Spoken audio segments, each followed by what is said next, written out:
The biggest stories of 2022, Local 4 style. From breaking news to the moments that made us think and the ones that made us laugh. How we remember the year that was. I'm Christy McDonald. It is all coming up on Local 4 Plus. Hi there, I'm Christy McDonald, and thanks so much for joining me streaming right here on Local 4 Plus. We are reaching the end of the year. Thought it would be a good idea to take time and look back at all we've experienced together. I love seeing the lists of the top news stories of the year. We do them each year at ClickOnDetroit.com. So this year we thought we'd put it together in a show on Local 4 Plus for you. Started carrying out trophies, grabbed the big statue. Is pepperoni pizza safe to eat if it's unrefrigerated? Right side, there it is! Donovan Edwards! Touchdown! Live video just gets me every time. All right, but this is how it all breaks down. It's not so scientific. We looked at what you liked online and combined with some newsroom conversations and scouring through our video archives. And you get this list of news highlights, the stories we talked about most, the ones that made us laugh, some sports highlights, and then some Local 4 moments. All right, so let's get started, and we are going to do this first part by date. We start off in January of 22 with a heartbreaking discovery. The disappearance of college student Brendan Santo on Michigan State's campus captured our attention, and he was finally found on January 21st following the hunch of a private investigator. Karen Drew followed the story. The Red Cedar River. For months, investigators were lured to this body of water. Could it hold the clues to the disappearance of Brendan Santo? I really was, apprehensive to take something like that on. Private investigator Ryan Robison said it was a 5-hour talk with Brendan's dad that bonded the two fathers. You're the dad, you're not going to quit. I said, I won't quit. The 48-year-old private eye started his search January 6th, about 100 yards downstream from the Lippert Street trailhead. He started here because of Brendan's father. I just felt it was like a dad's instinct. He would always gravitate back here. Okay. And so when you see somebody doing that, you can't dismiss it. For 14 bitter cold days in January, Robison spent much of his time at this location. And then hold on to this. We followed him there just last week so we could see how he solved the case. Just sat here for like an hour and a half the first time, and I just continued to notice that it was just bouncing off that shore, right? Mm-hmm. It's bouncing off that shore, and it's coming here. Like everything wants to come right here. Then he noticed something strange, a pumpkin. The one day I took out about 6 or 8 pumpkins. When I looked at how long they'd been in the water, it really helped me kind of establish a timeline of anything that went in the water during that time period, where it was going to end up. Gathering here. Right. Now, if pumpkins were collecting here after going in the water around Halloween, could Brendan's body also be here? He started chopping away for hours and hours, day after day, recording himself along the way.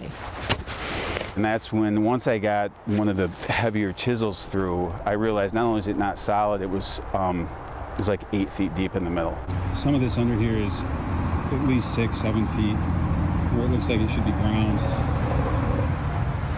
It goes for almost all of this. Current runs underneath it. It's an absolute mess. And that's when he realized Brendan's body could have possibly gotten pushed under the twisted, tangled mess. The private investigator started drilling holes and putting cameras in the water. Only able to see 16 inches in front of him. So you see a lot more current down there. At times, he worked at night. I felt like when I was able to put lights clear on the bottom, you could see more. I could see it was coming up to me versus me trying to look down. Sometimes he took photos underwater. I'd take the frames home and look at those. Then, on January 20th, the image that stopped him in his tracks. It was like 11 o'clock that night. And I'm sitting downstairs and I'm looking through the frames. I knew what Brendan was wearing that night. Probably the most identifiable aspect of that would have been the type of shoes he wore. So I was able to see in that one frame the shoes that he had on. He knew he had to go see Brendan's father. I'm not going to wait until the morning. I drove over there and just knocked on his door, and obviously me showing up at midnight was not something that, you know, You pretty much said it by your presence. Yeah. The next day, Ryan Robinson was back at the site. After he called authorities, he quietly sat in the background, watching the crews remove Brendan's body. He had to keep his promise to Brendan's father. This is the first time you've been back. Yeah, it is the first time I've been back. What is that like? You know, it's sad and peaceful both in a way. It's certainly more peaceful. The stories that stay with you. Well, it was the morning of February 17th when the call went out to fire departments across Oakland County that the Oakland Hills Country Club was on fire. But as Jamie Edmonds reported, firefighters did what they could to save pieces of history. Approximately 17 fire departments were called in to assist Bloomfield Township on the morning of February 17th. Southfield Fire was one of them. On that day, Lieutenant McKee and his team suited up and headed out, knowing there was a ton of history in that building. The century-old wooden structure was in flames when Lieutenant McKee, firefighter Michael Petrie, firefighter medic Nate Herr, and firefighter Patrick Kerr arrived. There was discussion en route of what might be inside. One of our young guys is a really big golfer, and he was telling us about it too. Lieutenant McKee says he went to the Bloomfield Township chief in charge with an idea. I told Chief Leoia I got a crew of 4. I know they probably have some memorabilia or valuables. You want us to go get them in case things go south? He said, great idea. That's when this 4-man crew coordinated with Oakland Hills staff to try and save what they could. He told us what he needed out of there. There was in 2 spots, one in the basement and one in the first floor there. And we went inside. This is never before seen helmet video of the moment the crew went inside the clubhouse front door, into the lobby, broke the trophy case, and started pulling out priceless historic items. Started carrying out trophies, grabbed the big statue bust of some, I don't know who it was, but it looked really important. And then we were done with that. We just started grabbing, we went down the wings and started grabbing all the photos we could off the wall. And there was a few smaller trophy cases. Outside, the staff lined the front steps to retrieve the items from the firefighters. They were all at the front door. Every time we came out with a handful of photos or the trophies or stuff, they were there and they took them. Lieutenant McKee says after they made multiple trips, the ceiling in the lobby fell onto the chandelier and the railing of the stairs.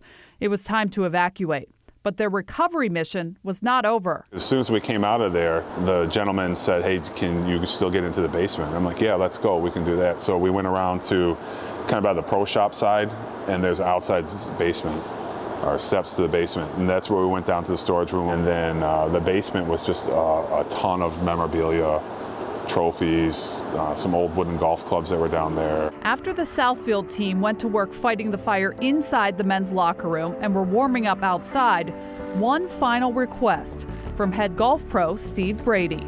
And he's like, man, I know everyone's lost so much. I don't want to like get anyone in trouble or anything. He's like, but I got some stuff in my office. It's like a letter from Arnold Palmer. He started off with a picture of his wife and then went to a letter addressed to him from Arnold Palmer.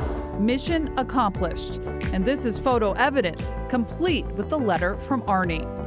On the club's worst day, there were small victories, pieces of golf history preserved for future generations. Jamie Edmonds, Local 4. And Oakland Hills has plans to rebuild. In the spring, our attention turned to Grand Rapids after a police officer shot and killed Patrick Leoia after a traffic stop. It happened on April 4th. The shooting death led to protests and scrutiny over interactions between police and the black community on the west side of the state. The police officer, Christopher Schur, was fired and has been charged with 1 count of second-degree murder. Patrick Leoia's family recently filed a civil lawsuit against Schur and the city of Grand Rapids. We'll be covering this more, of course, in 2023. May brought us a rare tornado in northern Michigan. It was Friday, May 20th in the afternoon when a tornado ripped through Gaylord, flattening homes and buildings. We sent multiple crews to the scene, and Nick Monticelli found a couple who captured the storm on video. There are still lots of people trying to figure out what to do with their homes. Some are destroyed, some are damaged, but we're also getting a first-hand look at just how bad this was, and all of it captured on a tiny camera in the back of this SUV. There we go. See, it's coming from the east. Okay. Okay, it's actually going that way. Oh my gosh!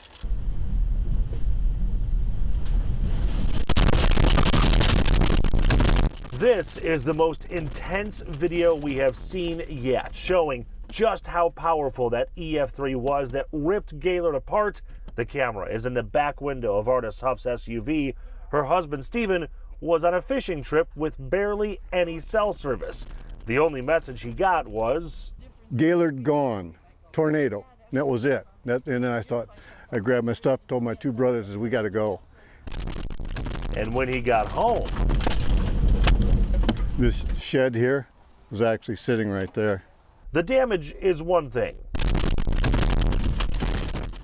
But watching this video, he realizes his wife and mother-in-law were feet from death. I thought it was a great video, but it was scary, you know, because I knew that my mother-in-law and she was just next, like 2 feet, maybe 3 feet from the tornado. Here's the camera in the windshield showing inside the garage. That door on the left is where Artis was holding on to her 94-year-old mother for dear life. And as I said, it only lasted like 8 seconds. Wow. The actual. Then I heard the tree fall and I thought we were gone. Fortunately, their home is still standing. Many of the neighbors aren't so lucky. I still think that possibly it might have been because she had the windows and doors and the garage door open. That's the reason why my house is still here. And as the cleanup continues, so does the goodwill. Well, and we had been kind of like hermits through the COVID and through the divisiveness, and so to have everybody show up at the door, these guys were in there helping me lift my mother back off the stairs. We're in Gaylord. Nick Monticelli, Local 4.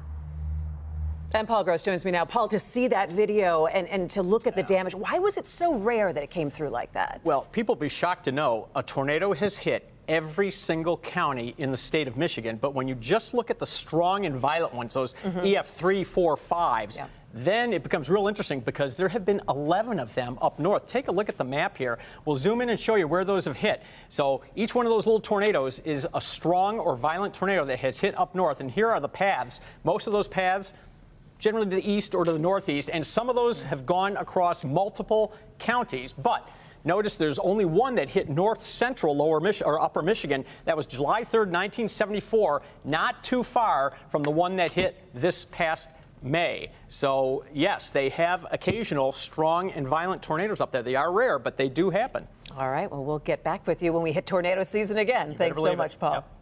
Well, you know, in June, a smoky cloud over Troy sent shoppers panicking. It was a fire at the Somerset Collection on June 13th. It started in the kitchen at the well-known high-end restaurant, the Capitol Grill. The mall was evacuated. Everyone was okay, but steak lovers, well, they're still waiting for the Capitol Grill to reopen. Let's hope it does in 2023. In October, we watched as the student who opened fire at Oxford High School admitted to his crimes. On October 24th, Ethan Crumbly stood before a judge and pleaded to 24 counts, which included murder and terrorism charges. 4 students were killed. 7 others were wounded. Crumbly's parents are still facing charges for manslaughter in connection with their son's crimes. That will play out in 2023. We'll be following it. And the biggest news story of the year surrounded the midterm elections in November. On air and at ClickOnDetroit.com, a lot of people search for information surrounding the governor's race, local elections, and so much more. Governor Whitmer will serve another 4 years. Redistricting led to some big changes in the House and Senate, which will be under a Democrat majority for the first time in 40 years. You know we will continue to cover the big decisions being made in Lansing in 2023. All right, when we come back, the biggest talk about stories from the Belle Isle slide to a missing wallaby from the Detroit Zoo.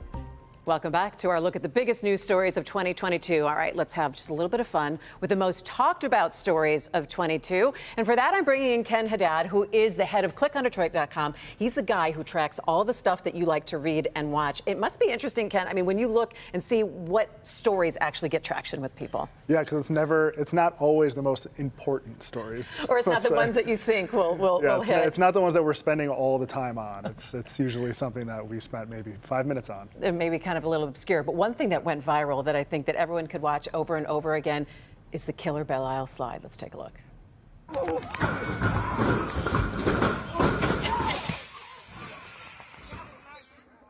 All right, so Ken, when this went up over the summer, what was some of the reaction you guys were getting? People were just loving seeing people just tumble down that slide. Like, it was amazing. I mean, it took on a life of its own on social media. And then when Nick went down, our own Nick Monticelli, that got like 4 million views on our social media pages. Really? Yeah. And you're able to track a lot of that stuff. And what's on Click On, and then all of the different platforms that we do. Yeah, we can see how far everything goes, and the Belle Isle slide is probably the most viral thing of the year. For sure.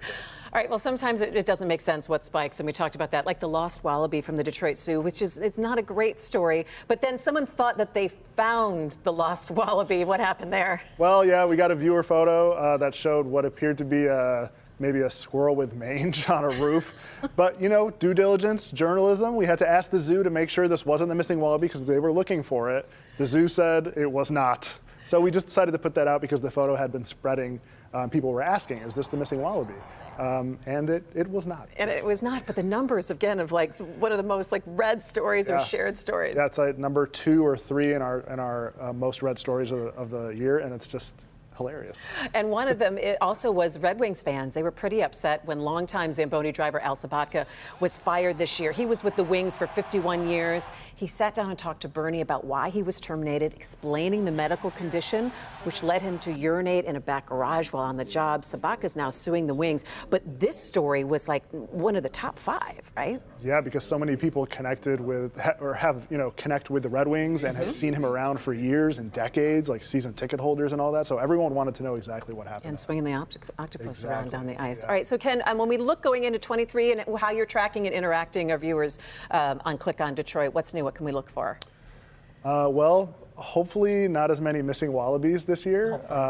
And if you want to ride the Belle Isle slide, we will still post you on the website. So make sure to let us know if you tumble. I think it's pretty cool. Also, Click On Detroit. You're a resource, a community resource as well. A lot of people ask questions about where they can find certain things, and we're able to point them in the right direction. Yes, correct. And like the missing wallaby, that came from a viewer, and it's funny, but we also get a lot of really important things. So if you're looking for something, if you need help with something in your community, make sure you reach out to us because we'll try our best to help. All right, Ken Haddad, ClickOnDetroit.com. We'll be right back. Stay with us.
Welcome back to the Year in Review. You know, sports usually bonds us all together. It's the only live televised event that no one is really streaming after the fact. And here in Detroit, we're one of the best sports towns in the country, even if we haven't had any championships in a really long time. But first, let's celebrate Miggy's 3,000th home run. Right side, there it is. His 3,000th, the third Tiger to ever do it. And that was Dan Dickerson with the call. It was a 3,000th hit. We all cheered when Miggy hit that milestone in April. Not a whole lot more celebrating that season, but it was a brilliant moment for the Tigers. Well, of course, everyone is excited by the Lions' record inching closer to the playoffs. I mean, I don't want to jinx anything by saying playoffs. And yes, I'm totally superstitious when it comes to the Lions. The Lions' story is to be continued in 2023. And the University of Michigan killed Ohio State again this year and are headed to the college football playoffs. That's a highlight for sure. We will have a special next week on Local 4 Plus, hosted by Jamie Edmonds, with reports from Hobie Artigue, who is going to Phoenix for the Fiesta Bowl semifinal. Science of medicine. He tells us what illnesses are going around. But in 2022, people loved his pizza research. Yep. How long can you actually leave a pizza out and it still be okay to eat? 3 identical pepperoni pizzas. And that's what we started with on day 1 at Dr. Teresa Bergholz's food safety lab at Michigan State University. The question, is pepperoni pizza safe to eat if it's unrefrigerated beyond 2 hours? If there was something harmful in the pizza, it's likely to be organisms like Staph aureus, and that is what we'll be testing for today, along with general yeast and mold counts and total bacterial counts. So this is like real science. It is. Simulating the real world, these 3 pizzas have been cooked, cut, and are cooling. 1 is going to go in the refrigerator and serve as the control. The other 2 will be handled just like normal pizza. In the experiment, ordinary handling is important because that's the most common source of contamination. When people touch the pizza to pull off a slice, they also leave the bacteria on their hands behind. After handling, 1 pizza was refrigerated within 2 hours as recommended, and the last pizza was left out. To check the pizza for microbes, samples have to be cultured, which is labor intensive. 25 grams of pizza is placed in a sterile bag where some buffer is added. That is all placed into a stomacher. The stomacher essentially churns it and chews it up. That makes this. This is what ultimately gets cultured. Cultures were taken from all 3 pizzas at 6, 12, and 24 hours. Then we waited. I'm back 2 days later at our food microbiology lab to get the results of the pizza study. And I've got to tell you, I'm really excited. Let's start at 6 hours. Pizza A, the control pizza that was cooked, remained untouched, and was refrigerated. For that pizza, we had the lowest amount of microbes, so we detected about 30 cells per gram of pizza. So it's a very low level. You could consider that to be almost sterile. Pizza B, the pizza that was handled normally but refrigerated, we found 140 cells per gram of pizza. So about 10 times more microbes than we saw on our control pizza, but still a very low level. But it's pizza C that we're the most interested in. This was handled normally and it wasn't refrigerated, something many of us are guilty of. We found about 2,600 cells per gram of pizza. So again, another order of magnitude higher than the pizza that was handled and refrigerated, but still overall fairly low level of microbes were present on that pizza. Things like fresh produce and fresh fruits can have anywhere from 1,000 to maybe 10,000 cells per gram on them. So what we see here is that even if we had it sit out for 6 hours, that still seems to be relatively low risk. Also important, the testing for the more concerning bacteria, Staph aureus, sometimes found on skin, was all negative. So I'd say based on these results, consuming pizza that we've left out for more than 2 hours is probably fairly low risk. I had a couple of those kind of science experiments in my house, thanks to Dr. McGeorge. And finally, we end with what I like to call Local 4 moments, some of the special stories that were our favorites or impacted us the most. Karen Drew has followed the story of Mama Shu in Highland Park as she started her homework house. It's a safe place for kids in the neighborhood to come and get their work done. It was 6 years in the making, and this fall, after Karen reported that Mama Shu was just shy of meeting the funding goal, an anonymous funder saw the story, stepped up, and donated tens of thousands of dollars so the homework house could officially open. This is the stuff that we love to see. And finally, it was a big milestone year for us here. WDIV turned 75 this year. We look pretty good for being a septuagenarian. So we put together a documentary on how Local 4 rose to prominence and how it's impacted the community. Television was a magic lantern. Nobody really knew how it worked and what it did and how you approached it. And it brought the family together. It brought the city together. Right, kids? Welcome to Bowling for Dollars. This is my Detroit, and it's a city I'm proud of. Another night of tragedy in Detroit with 9 more deaths. We were not to refer to it as a riot, even when the buildings were on fire. Once the public feels like they can't trust you, you've got an uphill battle. Our news was getting beat by the little rascals. I was embarrassed, so I wrote a letter of resignation. When we took over the station, Channel 7 had a 49% share at 11 o'clock. Channel 4 had the Tigers right, and they weren't a very good team. It was a brawl out here last night. The pictures were not very pretty. Your ratings started to go up, and in a couple years, we became, world champions. And there it goes! Carmen was Detroit. Mort wasn't. I was getting beat up really badly in the press. This thing has become like a soap opera. I kind of humanized him a little bit, brought him down a couple of pegs, because he was up there really high, I'm proud of the way we built this station, brick by brick. Why don't you go for it? Go For It caught the energy of the city. WDIV launches its search for a new singer. Nearly 500 people turn out in the rain. I was just excited to be a part of it, really, because I believed it too. And that song is still in my head.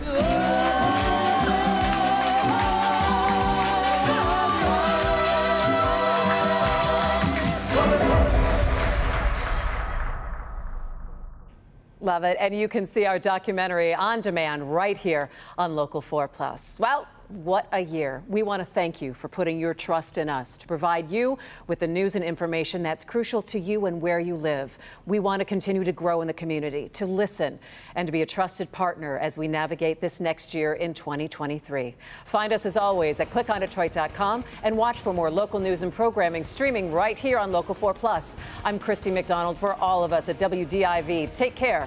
Happy New Year.